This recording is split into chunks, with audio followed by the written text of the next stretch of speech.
He's not worried about public appearances or public opinion or whether or not she's using taxpayer money in an efficient or ethical manner.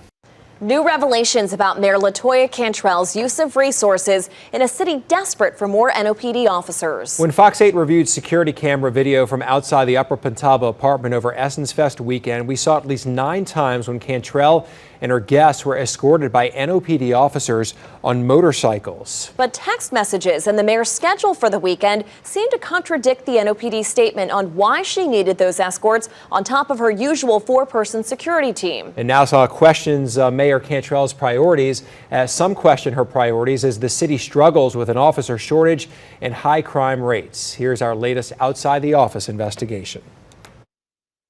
This is definitely excessive use of resources. On 3 different days during Essence Festival, Mayor Cantrell had more officers protecting her than residents of one New Orleans police district. It says that she doesn't really care.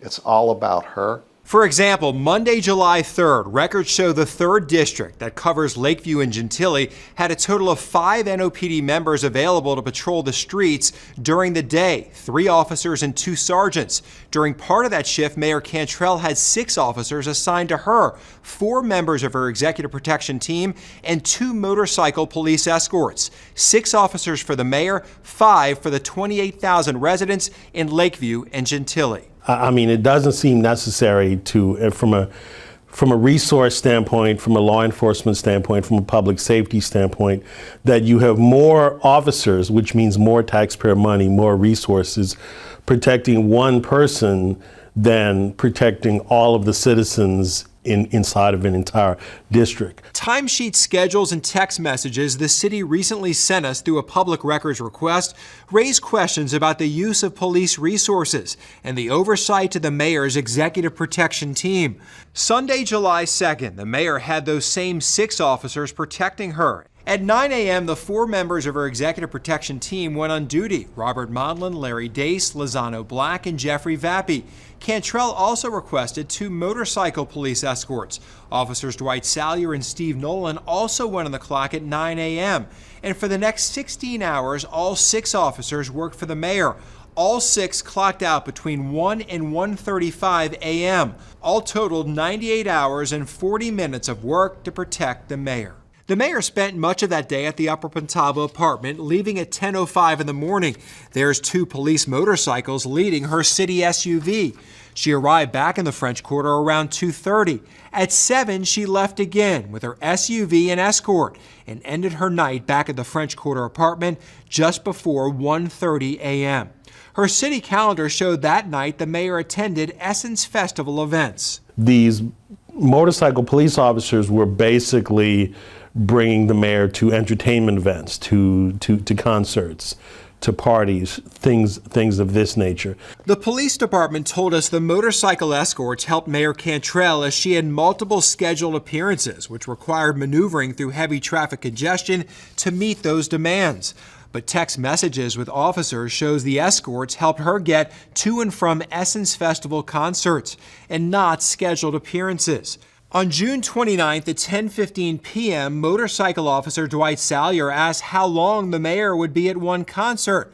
One of the mayor's executive protection officers responded, "Might be 11:30, not sure," and then added, "Soon as Manny Fresh get off, we rolling." The next night, the officers texted the talent lineup for Essence and noted in the text the mayor wouldn't stay the entire time for Hill. Lauryn Hill was the last act of the night, getting off the stage at 1:10 a.m. Another night, text messages show the motorcycle escorts brought her to the Broad Theater. And in another text string, the police escorts were told, "We picked them up for 6:30, noting she will probably be on time because she loved Essence. So we had 6 officers protecting the mayor when she wasn't even attending any sort of official business events. These were concerts, these were parties, these were social events. So number one, I think people are going to ask, does the mayor really need 6 officers at any time. I think that's the first thing they're going to ask. I think most people would say no. I think if we check the police details of past mayors, at no time did they have 6 officers protecting them. So I think that's the first issue.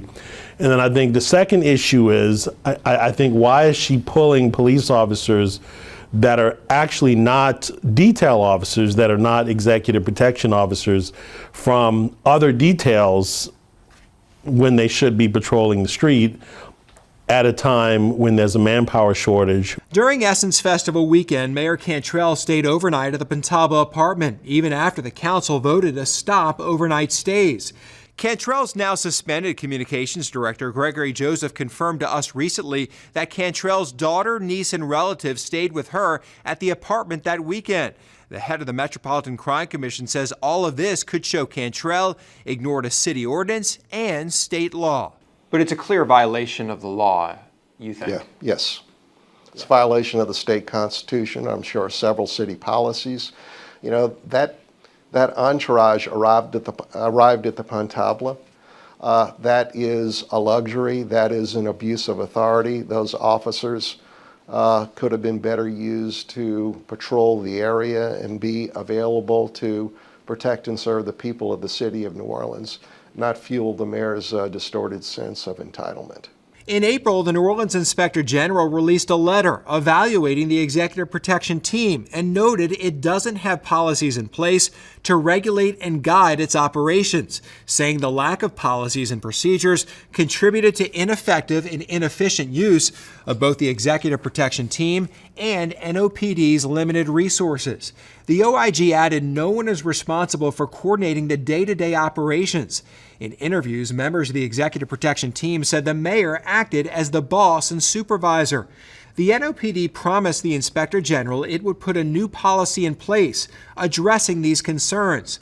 But the head of the Metropolitan Crime Commission says this story shows no changes have been made. The mayor still has full oversight. So again, another symptom of the mayor's distorted sense of authority and belief that she doesn't have to answer to anybody. Whatever she says goes. And you know what? She's right, because she got her way.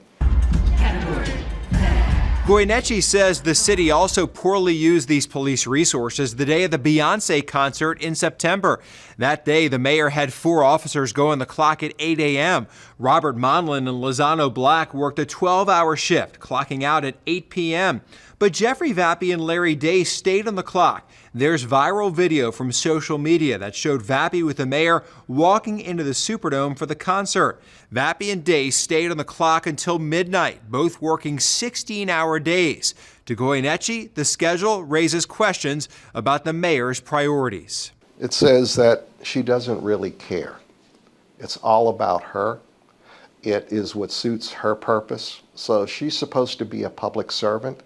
And what you've documented is an elected official self-serving, making decisions that are in her best interest and not in the general public's best interest. And Robert Collins says unless the city decides to develop a new policy, questionable uses of the executive protection team will likely continue. And here we have a mayor who doesn't use resources in an efficient manner, who's never used taxpayer resources in an efficient manner. And every time she does it, she gets caught. There's criticism from the city council. There's criticism from the general public. We think that she's going to reform her ways and change, but she doesn't. She keeps doing it. So I think that's probably all the evidence that you need that she doesn't care.